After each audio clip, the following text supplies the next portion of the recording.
नमस्कार दोस्तों, स्वागत है आपका एग्ज़ाम वॉरियर में। आज हम करने वाले हैं रीजनिंग की क्लास नंबर 22। इसमें मैं आपको ऑर्डर एंड रैंकिंग का लास्ट पार्ट करवाने वाला हूं। जिसने पुराने पार्ट नहीं देखे, डिस्क्रिप्शन में मैं लिंक दे दूंगा, आप वहां से उन वीडियोस को ज़रूर चेक करें। और जो नए व्यूअर्स हैं वे चैनल को ज़रूर सब्सक्राइब करें। और ये क्लास किसके लिए है? ये Himachal Pradesh police constable, SSC GD और तमाम उन सभी परीक्षाओं के लिए है जिसमें ऑर्डर एंड रैंकिंग के क्वेश्चन पूछे जाते हैं। अगर आज आप पहली बार इस वीडियो को देख रहे हो तो पहले आप इसके पुराने पार्ट्स देखिए जहाँ पर मैंने इसका बेसिक करवाया है। आज मैं आपके लिए सरप्राइज टेस्ट लेकर आया हूं। इसमें मैं 6 क्वेश्चन करवाऊंगा। आपने मुझे बताना है कि आपने 6 में से कितने ठीक किए, क्योंकि ऑर्डर एंड रैंकिंग का मैंने सारा जो क्वेश्चन होता है, हर प्रकार का क्वेश्चन मैंने आपको करवा दिया है जो एग्ज़ाम में पूछा जाता है। तो अब देखते हैं आपके कितने इसमें ठीक होते हैं। तो आपने अपने आप को यहाँ पर जज करना है कि आपके कितने ठीक हो रहे हैं। तो सबसे पहला क्वेश्चन है, आपने करना क्या है कि वीडियो को पहले पॉज करें और खुद से इसे करने की ट्राई करें, और अंत में आपने कमेंट में मुझे ज़रूर अपना स्कोर शेयर करना है। तो सबसे पहले यहाँ पर कहा गया है कि एक पंक्ति में कमला का बाएं से स्थान 12वां है। देखिए, एक पंक्ति है, कमला का जो स्थान है वो बाएं से 12वां है। तो मान लीजिए 12वां स्थान यहाँ पर है, तथा सीता का दाएं से स्थान, जो सीता है उनका दाएं से स्थान कितना है? 26 है। यदि उनके बीच में 5 व्यक्ति बैठे हैं, तो पंक्ति में न्यूनतम व्यक्तियों की संख्या ज्ञात करो। अब यहाँ पर देखिए, यहाँ पर हमसे पूछा गया है न्यूनतम व्यक्ति कितने हैं। अब न्यूनतम का इसका मतलब है यहाँ पर ओवरलैप होगा। अब सबसे पहले आपका क्वेश्चन यही बनता है कि आपको पता कैसे लगेगा कि जब ओवरलैप होगा वो क्वेश्चन वैलिड है या नहीं है। अब सबसे पहले यहाँ पर देखिए, जो सबसे कम वैल्यू यहाँ पर 12 दी गई है। जो बाईं ओर से दिया गया व्यक्ति होता है या फिर जो दाईं ओर से दिया गया व्यक्ति है जिसकी सबसे कम क्रमांक है, तो सबसे कम यहाँ पर 12 है। आपने 12 में से -2 करना है। -2 करोगे तो 10 आ रहा है। इसका मतलब जो सीता और कमला है इनके बीच में हम कितने व्यक्ति, सीता और कमला के बीच में 10 व्यक्ति बैठा सकते हैं, और यहाँ पर 5 व्यक्ति बैठे हैं। इसका मतलब ये क्वेश्चन वैलिड है। अगर यहाँ पर 10 से छोटा, अगर यहाँ पर 10 व्यक्ति आते या फिर 10 से छोटा जैसे 9 या 8 आते तो भी ये क्वेश्चन वैलिड होता। अगर यहाँ पर आता कि इन दोनों के बीच में बैठे हैं 11 व्यक्ति, 11 व्यक्ति आता तो आपने सीधे क्वेश्चन को लिखना था कांट बी डिटरमाइंड। ये क्वेश्चन वैलिड नहीं होता है, ये आपने ध्यान रखना है। सबसे पहले आपने करना क्या है, न्यूनतम संख्या को आपने -2 करना है। जैसे यहाँ पर 10 आया, अगर अब 10 से ऊपर कोई भी संख्या हो, चाहे वो 11 हो, 12 हो, कोई भी संख्या हो, वो क्वेश्चन आपका वैलिड नहीं होगा। तो इस चीज़ का आपने ध्यान रखना है। सबसे पहले आपने क्वेश्चन में यही चेक करना है। अब देखिए यहाँ पर क्या कहा गया है कि यहाँ पर ओवरलैप हुआ है। तो सबसे पहले यहाँ पर आप 12 स्थान बना लेंगे। 1 2 3 4 5 6 7 8 9 10 11 12। तो यहाँ पर कौन है? तो यहाँ पर हमारे जो कमला बैठी है यहाँ पर, तो कमला बैठी है यहाँ पर। अब यहाँ पर इन दोनों के बीच में 5 व्यक्ति बैठे हैं, तो 5 व्यक्ति इन दोनों के बीच में बैठे होंगे। तो 1 2 3 4 5। तो सीता यहाँ बैठेगी दाईं ओर से 26। तो 1 2 3 4 5 6 7 8 9 10 11 12 13 14 15 16 17 18 19 20 21 22 23 24 25 26। तो ये इनका जो स्थान था वो हो चुका। अब यहाँ पर हम गिनेंगे कि न्यूनतम व्यक्ति कितने हैं। ये न्यूनतम व्यक्ति गिनने की विधि है। अभी मैं आपको बताऊंगा कि अगर यहाँ पूछा जाता अधिकतम व्यक्ति कितने हैं, उसे कैसे गिनेंगे।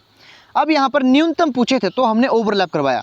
जो यहाँ पर कमला थी उसके बीच में यहाँ पर कहा था कि 5 व्यक्ति बैठे तो बैठा दिया। अब कुल व्यक्ति कितने हैं इसमें, तो कुल व्यक्ति गिनोगे तो 1 2 3 4 5 6 7 8 9 10 11 12 13 14 15 16 17 18 19 20 21 22 23 24 25 26 27 28 29 30 31। तो कुल यहाँ पर 31 आ चुके, कुल 31 आ चुके। एक तो ये तरीका। अब एक है फॉर्मूला का तरीका। फॉर्मूला कैसे होगा? सबसे पहले आप देखो कमला यहाँ पर कितनी है। एक चीज़ आप देखिए, यहाँ से जो सीता है वो दाएं से कितनी है? दाएं से वो 26 भी है। तो बाएं से कितनी होगी? तो बाएं से होगी वो 1 2 3 4 5 6। तो बाएं से छठे नंबर पर होगी। तो यहाँ पर आपने 26 + 6 -1 कर देना था। तो यहाँ पर कितना आंसर आएगा आपका? तो यहाँ पर आपका आंसर आए, इससे आपका आंसर आ जाएगा 32। 32 में 1 जाएगा तो कितना होगा? तो 31 आपका सीधा आंसर आ सकता था। तो ये आपके ऊपर है, आप किस तरह से करना पसंद करोगे। क्योंकि इस क्वेश्चन को शॉर्ट करके आप ऐसे भी कर सकते थे कि सीता है तो वो बैठेगी यहाँ पर। जैसे सबसे पहले कहा था कि कमला बैठी है 12वें नंबर पर, तो और दाईं ओर से जो सीता है वो 26वें नंबर पर बैठी थी, और इनके बीच में 5 व्यक्ति बैठे थे और न्यूनतम व्यक्ति ज्ञात करने थे। और यहाँ पर आपने देखा कि ओवरलैप की कंडीशन यहाँ पर फुलफिल कर रही है। ओवरलैप हो सकता है। ओवरलैप कैसे होगा ये मैंने अभी आपको बताया था कि 12 में से जो सबसे कम संख्या दी गई है उसमें 2 माइनस करना है। जो संख्या आएगी उतने तक की संख्या ओवरलैप हो सकती थी। लेकिन यहाँ 5 दिया गया था, तो इसका मतलब सीधी सी बात है इनके बीच में 5 व्यक्ति बैठे थे, तो सीधे आपने 5 व्यक्ति बैठा लेने थे। तो यहाँ पर कौन आती, तो यहाँ पर आपकी कमला आ जाती, और यहाँ से आपने 12 तक की जो लाइन थी वो भरनी थी। तो 8 9 10 11 12, तो इस तरह से आप सीधे भी इसे कर सकते थे। अब यहाँ पर बात आती है, अगर यहाँ पूछा जाता अधिकतम व्यक्ति कितने हैं। अब इस न्यूनतम की जगह अगर अधिकतम पूछे जाते तो क्या होगा। अधिकतम पूछे जाते तो ओवरलैप नहीं होता। एक चीज़ आपने ध्यान रखना है, जब अधिकतम पूछा जाए ओवरलैप नहीं होगा। सीधे आपने क्या करना है कि एक का 12वां स्थान दिया गया था, एक का दिया गया था 26वां स्थान, और बीच में थे 5 व्यक्ति, तो आपने सीधा यहाँ पर 43 आंसर दे देना था। इस चीज़ का आपने ध्यान रखना है। अगर पूछा जाए अधिकतम तो ओवरलैप नहीं होगा, न्यूनतम पूछा जाएगा तो ओवरलैप होगा। लेकिन कंडीशन क्या होगी कि जो सबसे न्यूनतम संख्या है उसे आपने 2 से माइनस करना है। जो यहाँ पर आएगा वो बीच में बैठे व्यक्तियों से कम होना चाहिए। जैसे अगर यहाँ पर बीच में बैठे व्यक्ति 10 होता तो ये कंडीशन फुलफिल कर देता, लेकिन अगर यहाँ बीच में बैठे व्यक्ति 11 होते और यहाँ पर हमारे पास 10 आ रहा है, तो आपने सीधा क्वेश्चन करना ही नहीं है, उसे छोड़ देना है और लिखना है कि कांट बी डिटरमाइंड ऑप्शन में टिक कर लेना है। वो क्वेश्चन गलत होगा, वो कभी ठीक नहीं हो सकता। नेक्स्ट क्वेश्चन करते हैं। वही मैं कहूँगा, वीडियो पॉज कर लें और खुद से ट्राई करें। इस पंक्ति में, इसमें कहा गया है कि एक पंक्ति में बच्चों का मुख उत्तर की ओर है, ए बाएं से, जो ए है वो बाएं से कितने नंबर पर है, वो 15वें नंबर पर है। ए बाएं से 15वें नंबर पर है, तो सबसे पहले अच्छा जो तरीका है करने का, आपने इस तरह से करना है। 15 लाइन डाल दी, ये हो चुका। आगे कहा है कि बी बाएं से 9वें स्थान पर है, तो बी जो है वो बाएं से 9वें स्थान पर है, तो 9वां कहाँ होगा, 1 2 3 4 5 6 7 8 9, यहाँ पर बी आएगा। आगे कहा गया है कि सी जो ए और बी के मध्य में बैठा है, जो सी है वो ए और बी के मध्य में बैठा है, तो ए और बी के मध्य में बैठा है, इसका मतलब यहाँ पर कितने व्यक्ति हैं, 1 2 3 4 5 व्यक्ति हैं, तो यहाँ पर बैठा होगा। 2 यहाँ से 2 यहाँ से, तो मध्य हो चुका, तो सी यहाँ बैठा है, सी यहाँ बैठा है। और कहा है कि दाएं से 7वें नंबर पर है, तो दाएं से 7वें नंबर पर है, तो सी का 1 2 3 4 5 6 7। अब पूछा क्या गया है कि कुल कितने व्यक्ति हैं, इसमें कुल कितने बच्चे हैं, यहाँ पर कुल कितने बच्चे हैं, तो सीधा सा आप यहाँ पर जमा कर लो। यहाँ तक तो हमारे पास 15 था, तो 16 17 18 बच्चे हैं हमारे पास 18 बच्चे हैं। ये सीधा आंसर आ चुका, फॉर्मूला लगाने की भी ज़रूरत यहाँ पर नहीं पड़ी। नेक्स्ट क्वेश्चन लेते हैं। यहाँ पर कहा गया है कि किसी कक्षा में आशुतोष का क्रमांक ऊपर से 15 है और नीचे से 21वां है, तो बताइए उस कक्षा में कुल कितने विद्यार्थी हैं। अब देखिए, मेरे इतने पढ़ाने पर भी अगर आप इस टाइप के क्वेश्चन को नहीं कर पाओगे तो आपको काफ़ी मेहनत की ज़रूरत है।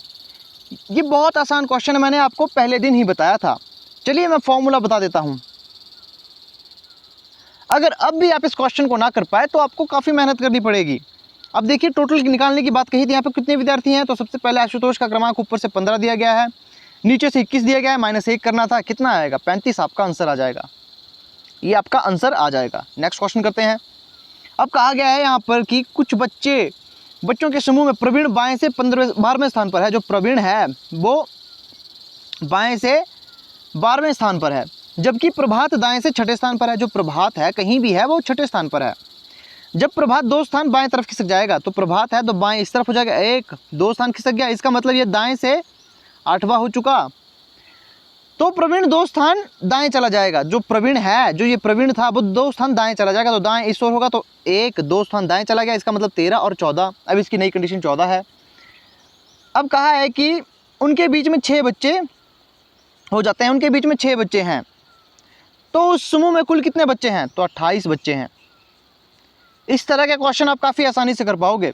यहाँ पर ओवरलैप की बात नहीं कही गई थी। यहाँ पर जब इस तरह से क्वेश्चन आए कि उनके बीच में कितने बच्चे हैं, तो आपने सोचना है कि यहाँ पर अधिकतम की ही संख्या पूछी गई है। जब न्यूनतम पूछा जाता तो आप ओवरलैप ज़रूर करते।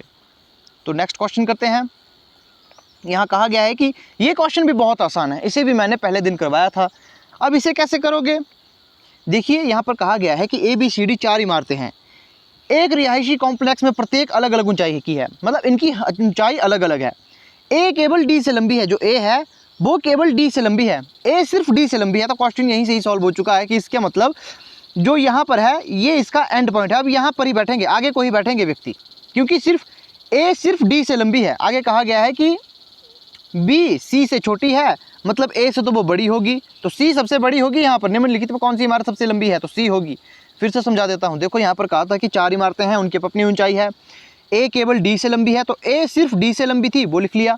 आगे कहा गया है कि बी जो है सी से छोटी है, जो बी है वो सी से छोटी है, बी ए से लंबी है तो ए से लंबी हो चुकी, तो सबसे लंबी पूछी गई थी तो सी सबसे लंबी थी, सी हमारा आंसर आ चुका।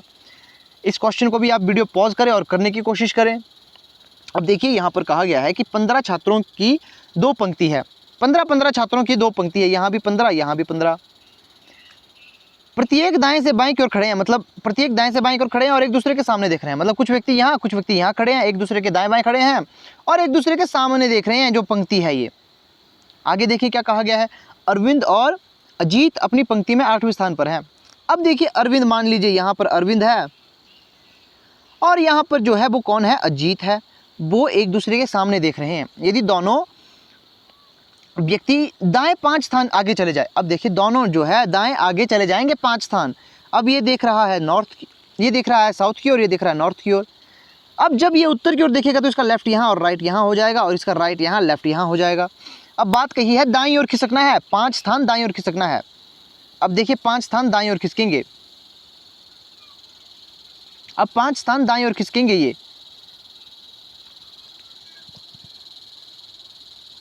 तो यहाँ पर अरविंद इस तरह से लिख लेता हूँ मैं ताकि यहाँ जगह ज़्यादा बच सके, और नीचे है अजीत।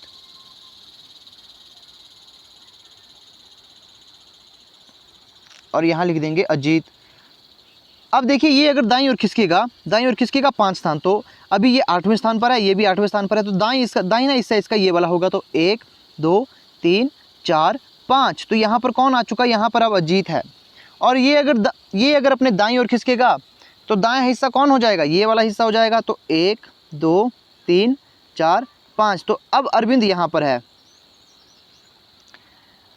अब अरविंद यहाँ पर है। तो आगे पूछा गया है तो दोनों एक दूसरे से कितने दूर हो जाएंगे, दोनों एक दूसरे से कितने दूर हो जाएंगे। सबसे पहले यहाँ से यहाँ तक थी ये, यहाँ पर थी ये, फिर 5 स्थान दाएं खिसकाया गया इनको, अब कितने स्थान दूर हो गए, अब ये तो यहाँ पर है और ये यहाँ पर है, इनके बीच में कितने व्यक्ति आ गए, तो 1 2 3 4, इन 2 का था 8वां स्थान, तो 5 6 7 8 9 10वें स्थान दूर हो गए, ये 10 स्थान दूर हो गए। तो कितने स्थान दूर हुए, तो 10 स्थान दूर हुए। अब मैं आपको एक बार फिर से समझा देता हूँ कैसे। यहाँ पर क्वेश्चन क्या कहा गया था, अब देखिए क्वेश्चन क्या कहा गया था कि एक पंक्ति है, 2 पंक्ति थी जिसमें यहाँ भी 15 व्यक्ति थे और यहाँ भी 15 व्यक्ति थे। अब 2 व्यक्ति दिए गए थे, एक तो अरविंद और एक अजीत, दोनों 8वें स्थान पर बैठे थे। अब उनसे कहा गया कि वे दाईं ओर खिसक जाते हैं 5 स्थान, तो 1 2 3 4 5, 5वां स्थान ये आ चुका इसका दाईं ओर, तो 1 2 3 4 5 ये आ चुका। अब यहाँ पर कहा गया था कि अब इनके बीच में दूरी कितनी हो गई, दूरी कितनी हुई, तो गिनेंगे 1 2 3 4 5 6 7 8 9 10 हो चुके, तो ये अब 10 स्थान दूर हो चुके हैं एक दूसरे से।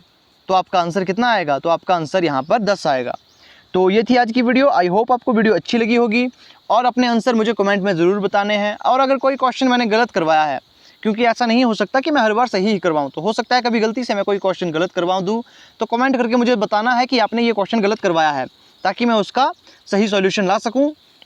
और वीडियो अच्छी लगती है तो आपने इसे शेयर ज़रूर करना है और नए व्यूअर्स चैनल को ज़रूर सब्सक्राइब करें।